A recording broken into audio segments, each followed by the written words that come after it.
नमस्कार, मैं नीतीश शर्मा और आप देख रहे हैं पंजाब के सिटी। अंतर्राष्ट्रीय राजनीति और भारत की आर्थिक नीति में एक बार फिर बड़ी हलचल देखने को मिल रही है। अमेरिका के साथ बढ़ती तनातनी के बीच भारत अब चीन को लेकर अपना रुख बदलता हुआ नजर आ रहा है। खबर है कि भारत सरकार सरकारी ठेकों के लिए चीनी कंपनियों पर लगे 5 साल पुराने प्रतिबंधों को हटाने पर गंभीरता से विचार कर रही है। ये वही प्रतिबंध है जो साल 2020 में भारत चीन सीमा पर हुई हिंसक झड़प के बाद राष्ट्रीय सुरक्षा का हवाला देते हुए लगाए गए थे। गलवान घाटी की घटना के बाद भारत सरकार ने चीनी कंपनियों के लिए सरकारी प्रोजेक्ट्स के दरवाजे लगभग बंद कर दिए थे। नियम बनाया गया था कि कोई भी चीनी कंपनी तब तक सरकारी ठेकों में बोली नहीं लगा सकती जब तक वे एक विशेष सरकारी समिति में रजिस्ट्रेशन ना कराए और राजनीतिक और सुरक्षा मंजूरी प्राप्त ना करे। इन सख्त नियमों का सीधा असर देश के उन बड़े सरकारी प्रोजेक्ट्स पर पड़ा जिनकी अनुमानित लागत 700 से 750 अरब डॉलर के बीच बताई जाती है।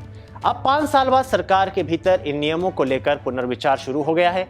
जानकारी के मुताबिक वित्त मंत्रालय रजिस्ट्रेशन की अनिवार्यता खत्म करने की दिशा में काम कर रहा है ताकि चीनी कंपनियों के लिए ठेकों में भागीदारी आसान हो सके। हालांकि इस पूरे मामले पर अंतिम फैसला प्रधानमंत्री कार्यालय को लेना है और फिलहाल सरकार आधिकारिक तौर पर इस पर कोई बयान देने से बच रही है। सरकार के बदले रुख के पीछे सबसे बड़ी वजह कूटनीति से ज्यादा आर्थिक मजबूरी बताई जा रही है।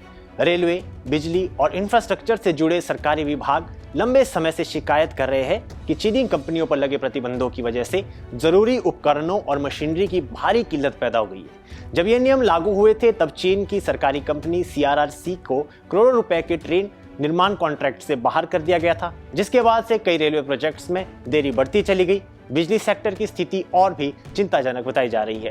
ट्रांसफार्मर, टरबाइन और अन्य हैवी इलेक्ट्रिकल उपकरणों की कमी के चलते कई पावर प्रोजेक्ट समय पर पूरे नहीं हो पा रहे हैं। अधिकारियों का कहना है कि अगर ये स्थिति बनी रही तो भारत के अगले 10 वर्षों के बिजली उत्पादन लक्ष्यों पर गंभीर असर पड़ सकता है। इन्हीं हालात को देखते हुए पूर्व कैबिनेट सचिव राजीव गौबा की अध्यक्षता वाली एक हाई लेवल कमेटी ने चीनी कंपनियों पर लगी पाबंदियों में व्यवहारिक ढील देने की सिफारिश की है।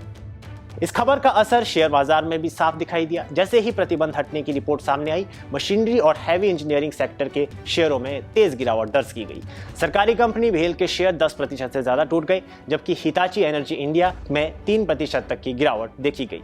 इसी पूरी घटनाक्रम में अमेरिका फैक्टर को भी बेहद अहम माना जा रहा है। हाल के महीने में अमेरिका ने भारतीय उत्पादों पर भारी शुल्क लगाए हैं, जिससे दोनों देशों के व्यापारिक रिश्तों में तल्खी नजर आई है। इसके अलावा अमेरिका और पाकिस्तान के बीच बढ़ती नजदीकियां भी नई दिल्ली की रणनीतिक चिंता बढ़ा रही है। वहीं इस मुद्दे पर अब कांग्रेस ने बीजेपी को घेरना शुरू कर दिया है। सोशल मीडिया प्लेटफॉर्म एक्स पर कांग्रेस अध्यक्ष मल्लिकार्जुन खड़गे ने कहा कि आज जो हो रहा है वो बिल्कुल उसका उल्टा है। 5 साल से लगा चीनी कंपनियों पर बैन हटाया जा रहा है। गलवान में भारतीय वीर सैनिकों ने जो आहुति दी, उनके बलिदान का अपमान तो मोदी जी चीन को क्लीन चिट थमाकर कर रहे हैं। अब चीनी कंपनियों के लिए लाल कारपेट बिछाकर वो ये दिखा रहे हैं कि उनकी लाल आंख में चीनी लाल रंग कितना गहरा है। इसी रणनीति के तहत भारत और चीन के रिश्तों में भी धीरे धीरे नरमी देखने को मिल रही है। पिछले साल प्रधानमंत्री नरेंद्र मोदी का करीब 7 साल बाद चीन का दौरा इसी दिशा में एक बड़ा संकेत माना गया।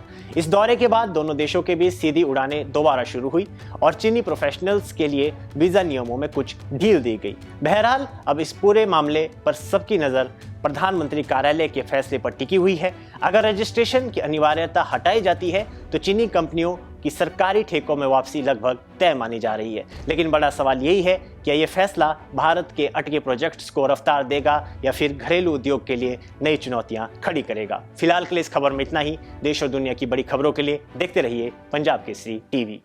हमसे जुड़े रहने के लिए हमारे YouTube चैनल को सब्सक्राइब करें और नई वीडियो की नोटिफिकेशन के लिए बेल आइकॉन को दबाएं।